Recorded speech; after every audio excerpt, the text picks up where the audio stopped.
ولا يحسبن الذين يبخلون بما آتاهم الله من فضله هو خيرا لهم بل هو شر لهم سيطوقون ما بخلوا به يوم القيامة সম্মানিত মুসল্লিন ইকরাম, আল্লাহ রাব্বুল আলামিন সূরাতুল আল ইমরানের 180 নম্বর আয়াতের ভিতরে আল্লাহ তাআলা ঘোষণা করতেছেন, ওয়ালা ইয়াহসাবান্নাল্লাযীনা ইয়াদখুলুনা বিমা আতাহুমুল্লাহু মিন ফাজলি।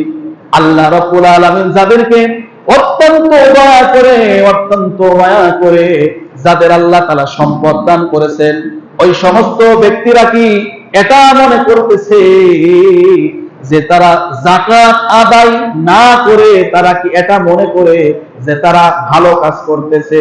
অনেকে আছে না যারা যাকাত আদায় করে না, তারা মনে করে আমার এই সম্পদটা থাকলে আমার মনে হয় কল্যাণ হবে, এমন ধারণা আছে না নাই বলেন তো? এই ধারণার কারণেই তো আমরা যাকাত আদায় করি না, ঠিক কিনা? আল্লাহ তাআলা বলতেছেন যে মা ফাযিলু বিহি হুয়া খায়রুল লাহুম, তারা মনে করতেছে যাকাত না দেওয়া এটা মনে হয় আমার জন্য কল্যাণকর। আল্লাহ কি বলছে শোনেন তো, বাল হুয়া শাররুল লাহুম, আল্লাহ তাআলা বলে এটা তোমার জন্য কল্যাণকর নয়, এটা তোমার জন্য ক্ষতির কারণ। কে বলতেছেন এই কথাটা বলেন? আল্লাহ যদি বলেন যে তোমার জন্য এটা ক্ষতির কারণ, তাহলে সত্য না মিথ্যা? জোরে বলেন। ওয়াজ কি বুঝতেছেন না বোঝেননি? আল্লাহ তাআলা বলছেন যারা যাকাত আদায় না করে মনে মনে এই চিন্তা করে যে আমি মনে হয় খুব ভালো আছি, আমি একটা ভালো কাজ করলাম, যাকাত দিয়ে সম্পদটা আমার নষ্ট হয়ে যেত, আমার সম্পদ তো আমার কাছেই থেকে গেল, আমার জন্য মনে হয় কল্যাণকর। আল্লাহ তাআলা বলছেন না, হুয়া বাল হুয়া শাররুল লাহুম, এটা তোমার জন্য একটা ক্ষতির কারণ হয়ে যাবে। ঠিক কিনা বলেন? কি ক্ষতি হবে? আল্লাহ তাআলা বলেন সাইয়ুতাওয়াকুনা মা বাখিলু বিহি ইয়াউমাল কিয়ামাহ, তুমি যে যাকাত আদায় না করে যে সম্পদটা তুমি গুছিয়েছিলে, ওই সম্পদ কিয়ামতের ময়দানে সমস্ত সম্পদকে আমার আল্লাহ তাআলা তোমার গলার বেড়ি বানায়া দেবে। সকলে বলুন নাউজুবিল্লাহ।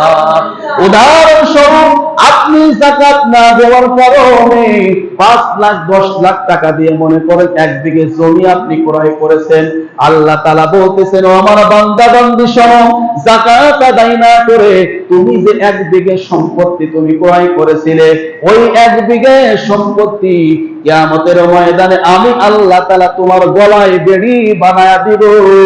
ওই বেড়ি নিয়ে তোমাকে চলাফেরা করা লাগবে। সকলে বলুন নাউজুবিল্লাহ। পারবেন 1 বিঘে সম্পত্তি মাটি ঘাড়ে করে নিয়ে বেড়াতে পারবেন? কথা বলেন, পারবো আমরা? ভাইয়ের আমার, বন্ধু আমার, এই হাদিসের ব্যাখ্যার ক্ষেত্রে আল্লাহর নবী একটা হাদিস পেশ করেছেন। হাদিসটা বুখারী শরীফের হাদিসের ভিতরে এসেছে। আল্লাহর নবী ডাক দিয়ে বলতেছেন যারা যাকাত দেওয়ার উপযুক্ত অথচ তারা যাকাত দিল না, আল্লাহর নবী বলেছেন ফালাম ইউআদ্দি যাকাতাহু মুসিলা লাহু ইয়াউমাল কিয়ামা, কিয়ামতের ময়দান যেদিন অনুষ্ঠিত হবে, যারা যাকাত আদায় করেনি, আল্লাহর নবী বলতেছেন মুসিলা লাহু ইয়াউমাল কিয়ামাতি সুজান, তাদের জন্য কিয়ামতের ময়দানে একটা সাপ আল্লাহ তাআলা তৈরি করবেন। হাদিসটা বুখারীর, সত্য না মিথ্যা বলেন তো?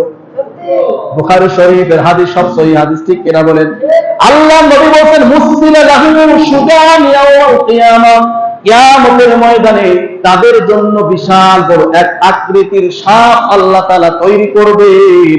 শুধুমাত্র তাই নয়, আকরা, সেই সাপটা হবে টাক বিশিষ্ট, অর্থাৎ সাপের মাথায় কোনো কিছুই থাকবে না, টেকো হবে, টেকো মাথা বিশিষ্ট এক সাপ আল্লাহ তাআলা তৈরি করবেন। ব্যাখ্যায় উলামায়ে কেরাম বলেছেন টাক কেন হবে সাপ? কারণ বেশি সাপের বিষ যে সাপের ভিতর বেশি থাকে, সেই সাপটা হলো কি হয়ে যায় বলেন তো? টাক হয়ে যায়। এই জন্য বিষয়ের কারণে তার মাথাটা হবে টাক। এইরকম সাপ আল্লাহ রাব্বুল আলামিন তৈরি করবেন। তৈরি করার পরে লাহু সাবিবাতান, আল্লাহ নবী বলতেছেন ওই সাপের মাথায় 2টা কালো ধরনের রং থাকবে, কালো দাগ থাকবে। কিসের দাগ থাকবে বলেন তো? বিশাল ভয়ানক দেখা যাবে।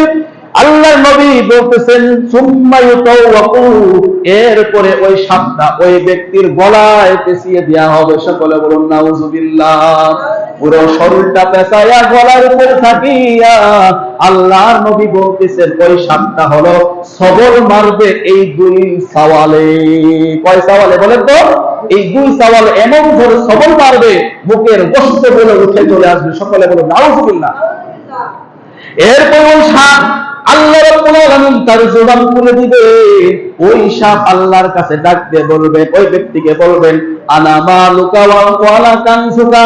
আল্লাহর নবী বলছেন ওই সাপ ওই ব্যক্তিকে ডাক দিয়ে বলবে, ও ভাই তুমি কি জানো আমি তোমার কে হই? তখন বললেন না আমি তো জানি না। তখন তিনি বললেন তুমি যে যাকাত না দেওয়ার কারণে তুমি যে সম্পদগুলো তুমি সঞ্চিত করে রেখেছিলে আমি হলাম তোমার ওই যাকাতের সম্পদ। নাউযুবিল্লাহ। আনা কানসুকা ওয়া মালুকা, তুমি যে সম্পদ দুনিয়ার ভিতরে রেখে এসেছিলে যাকাত না দিয়ে যেটাকে সঞ্চয় করে রেখেছিলে আমি হলাম সেটা। আমার আল্লাহ রাব্বুল আলামিন সেই সম্পদগুলোকে আমার এই রূপ আকৃতি আল্লাহ রাব্বুল আলামিন ধারণ করিয়ে দিয়েছেন। সকলে বলে নাউযুবিল্লাহ।